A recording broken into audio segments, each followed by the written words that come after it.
This chapter directly continues from the previous chapter. Please ensure you follow the web series chronologically. All the links will be provided in the description below. Thank you.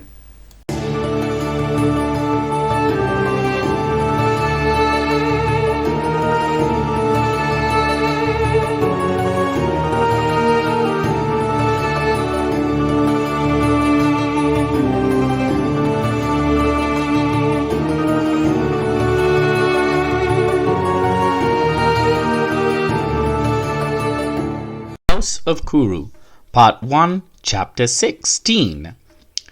The House of Kuru grows. What a wondrous trail! Is it true that my great-grand-uncle Vidura was truly a god incarnate? He was the very personification of Lord Yama? Asked Janamejaya. O scion of the noble house of Kuru, I, the student of the great Veda Vyasa, Vaishampayana, never lie, not even in jest. So verily this is the truth. This noble house has been blessed with more than just one divine incarnation. Listen pertinently, my child, and indulge in the wondrous tale of the house of Kuru, responded Vaishampayana, the head pontiff. Here, the house of Kuru was soon blessed with the loud cries of 3 babies. The first among the 3 was named Dhritarashtra. As the seer Vyasa mentioned, he was born blind. The second child was called Pandu, and, as predicted by Vyasa, he was pale and white, so pale that one could almost call him albino. And last of the 3 was a beautiful and healthy child with the name Vidura. Vidura's beauty was undeniable. His eyes twinkled when he smiled, and his entire face sparkled.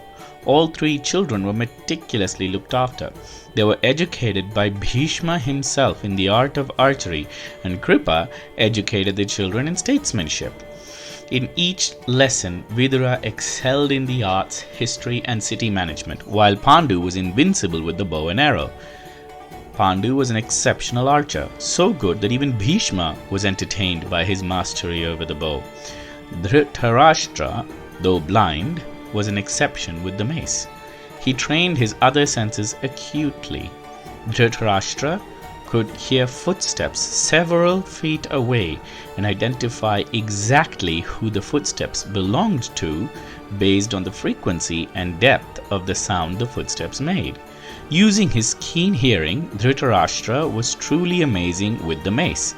Dhritarashtra's foremost gift was his immense strength. He was blessed by the seer Vyasa that he will have the strength of 1,000 elephants, which continued to grow. This was to make up for his loss of sight. Unfortunately, the young Dhritarashtra was very selfish, anger-prone, and incapable of leading. Pandu was selfless and patient, but Vidura was the best of the 3. He was wise, patient, and shrewd. He possessed all the qualities for a king. However, only the eldest son ascends the throne. As the boys aged both physically and mentally, the time came to crown the Yuvaraja. The Yuvaraja was the crown prince, or scion, of the empire. Naturally, Dhritarashtra made the assumption that he was the Yuvaraja of the empire. He approached Bhishma with a tone of authority and spoke, "Dear grandfather, I wish to thank you formally for all your duties as the regent. I have come bearing great news. I have finished my education and am very well trained, both in the arts of statesmanship, politics, and warfare. You may send envoys to the surrounding kingdoms about my ascendance to the throne of Hastinapura. Choose a good day for the coronation. I would like to ensure all the formalities are met," said the haughty Dhritarashtra, while Bhishma breathed a deep sigh of concern. Dhritarashtra made the assumption that the throne of Hastinapura was his. Neither Satyavati nor Bhishma told him otherwise, and he grew up with the mindset that he and he alone will rule the land of Hastinapura as its emperor. As the practice of the land involved crowning the first male primogenitor, it was but natural for Dhritarashtra to make this assumption. However, there was one small problem with the assumption. The throne of Hastinapura would have certainly been his if he were not blind. A blind king was not allowed to take the reins of the empire. Dhritarashtra knew he would have some difficulty initiating his coronation, so he made sure he set the precedent as soon as possible. Unfortunately for him, Bhishma was an ever-vigilant guardian of the throne and well versed in the art of statesmanship. Dhritarashtra, he said, you are the firstborn of the noble house of Kuru. Therefore, it is only logical that you made the assumption about your coronation. However, our scriptures are very clear. The scion must not be handicapped in any way, and your blindness does not favor you, my son. I am sorry, said Bhishma softly. Dhritarashtra's rage knew no bounds. He flung into a bewildering fury.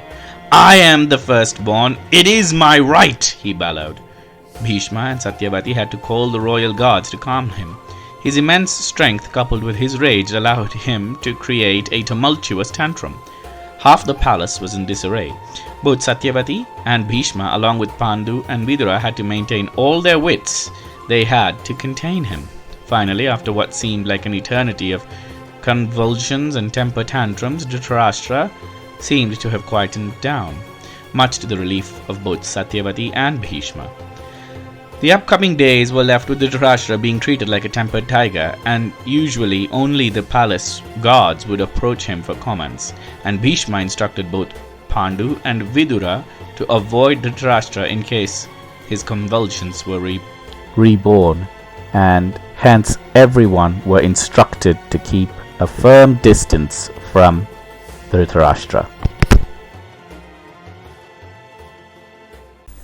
I hope you liked today's episode of The House of Kuru. If you have not already, please subscribe to this channel and like this video so that you will be notified every time a new video is uploaded. Thank you.